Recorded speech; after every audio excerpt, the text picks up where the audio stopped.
Mad Knicks, giving a recap of Knicks news, Knicks rumors, Knicks everything. Let's just get right into it, man. I ain't gonna waste your time, man. Let's get right into the Summer League, man. I mean, where else should we start? First two games were blowouts.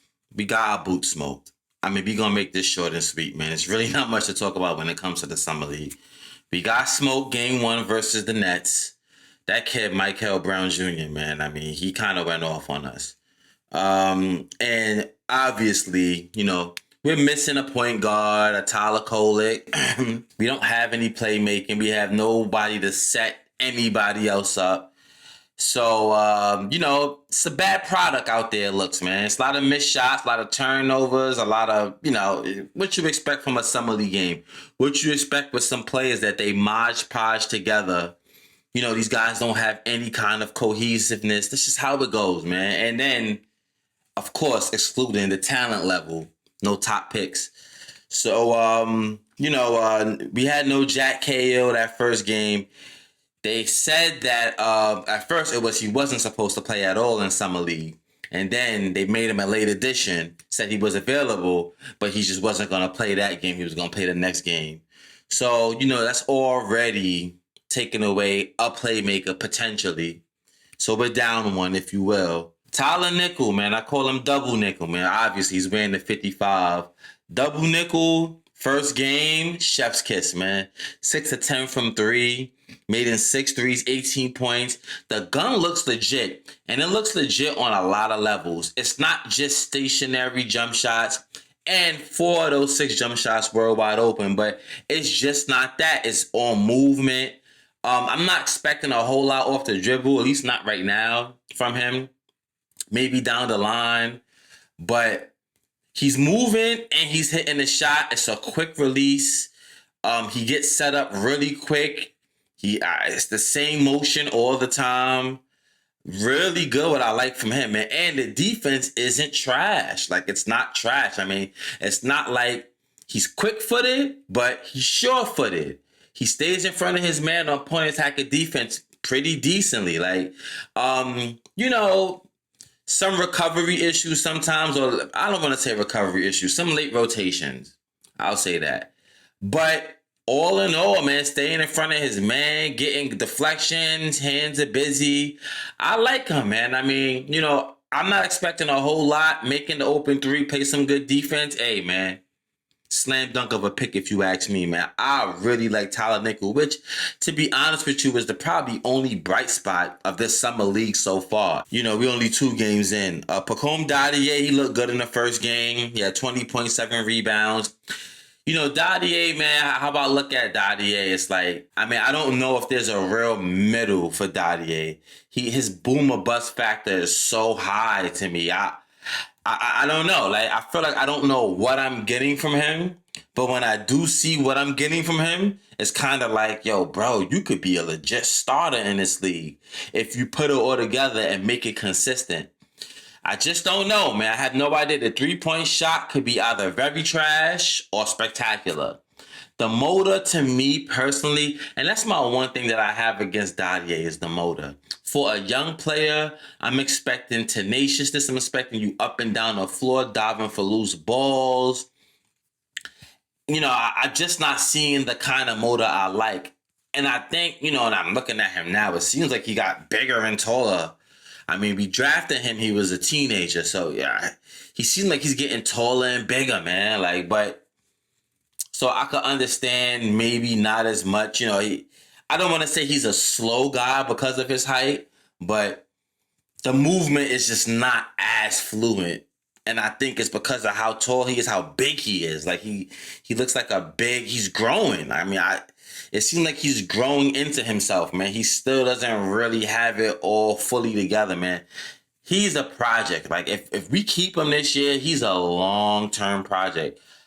From the way he looks to me, I suspect 2-3 more years, man, before he really becomes complete, man. That's just how I feel about him, man. I don't know if the team is going to invest that length into him, to invest that long into him, but I don't know. I don't know what to make of Dadier, man. But, hey, game 1, hey, he played decent, man. So what more can you ask for? Mo, not so much. 7 points, 1 for 9. the way they're using Mo in Summer League, as I mentioned, we don't have no playmaking, no Tyler Kolek.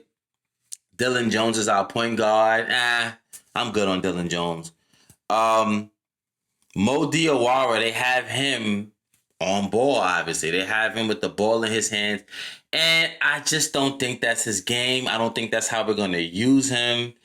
It's just like, should we be doing that? Like, I mean, but we don't have no playmakers, so we can't even simulate what it would be like if he had minutes on the regular roster.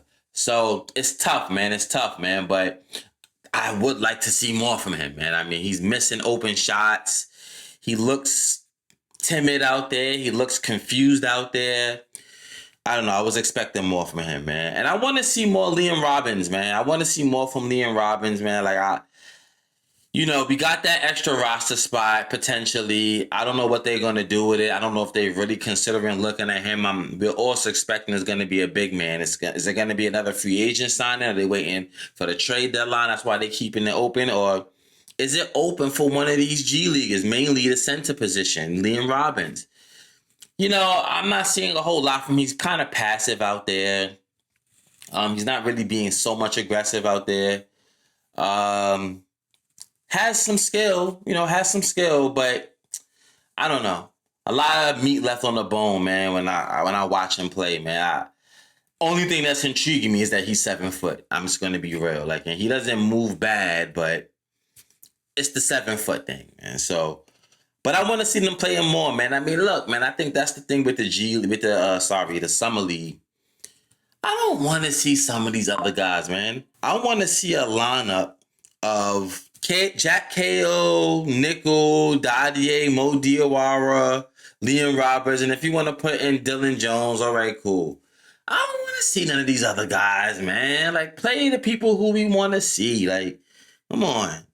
Anyways, Game 2, 21-point blowout. We got our boost smoked against the Spurs. Liam Robbins and Diawara both had 0 points. As I said, man, not really good at his infancy with Diawara, man, so far. Just kind of looks lost out there, man. He just kind of looks lost out there. I get it. There's no synergy with this team. He doesn't know these guys. I understand. But just not seeing it with him. Liam Robbins, I keep saying Roberts, sorry, he butchering his name. Liam Robbins, not seeing much from him neither. He's not really playing a whole lot, and he's passive out there, man. So I don't know. I mean, as I said, it's only 4 games, and I believe everybody makes a playoff. But, at this point for Diawara, kind of disappointing, man. I mean, to say the least. Double nickel, team high again, 16 points. Not as great of a game as it was game 1. He was 6 for 10 game 1. Game 2, 4 from 11. Not awful, but not good or great. Just regular, okay. Being aggressive out there. Got a trailing block he got. I think he got a steal as well. Played some really good defense. As I mentioned, man, he brings it defensively. I mean, he got a little chip on him, it seemed like he got a little bit of a fight to him, that I like from him, man. So really good from double nickel. Jack Ko, he gave us 12 points. Decent point guard play. He had that nice assist, that bounce pass to a cut and Pacome Dadier. Really good. Dadier, 13 points. Kind of struggled today's game. Didn't play as good as he did game 1. But, better than Diawara. So, hey. But I kind of like what I'm seeing from Dadier, man. As I said, man, the boomer bust factor in my eyes is so, he's so pulverizing of a player to me, man. He's either going to be trash or he's going to be very good. So, that's pretty much it so far. Only 2 games. So, what can you do, man? To Knicks news, Jalen Brunson got wrist surgery. I mentioned it on my Mad Knicks short channel, man. They're saying that he's going to have 2 months out or 2 months rehabilitation. He'll be back before training camp or by training camp. So, we kind of suspected. I kind of suspected a little bit. He was wearing a wrap, kind of, sort of, a few times. I felt like I've seen it. I went back and started looking at the tape to see if I see it, and I'm like, I'm seeing it sometimes, and I'm not seeing it sometimes. it's hard to gauge when the wrist started to hurt. So very interesting, man. And I mean, I bet the question is out there, man. Does this add to his allure? Does this add to his legend? Because he willed his way to win a championship for us with an injured wrist. I mean, I'm hearing all these other players, they were injured. OKC had injured players, and if they didn't, they would have made it. Tyrese Halliburton was injured, and if they didn't, they wouldn't have made it. Jason Tatum was injured, and if they didn't, they could have won a championship. Joel Embiid injured. Jalen had a whole injured wrist and just drops 45 in closeout games. So the excuses, man, I don't want to hear it, man. Like, you got to put up or shut up. Jalen is the real deal. He's cooking players, cooking best defenses. Wemby's supposed to be the best defensive player in the league. He's dropping 45 with an injured wrist. Stop the excuses, man. So, hey, man, it just makes it more gratifying. It makes him more impressive. Like, it seems like as the day goes on, this championship gets better and better and better, man. Speaking of the championship getting better and better, man, Bleacher Report put out their ranking for next year. I thought it was interesting. They put us number 1. I thought that was interesting. I know it shouldn't be because, we're the champs, but Vegas got us as number 3 odds behind OKC and San Antonio.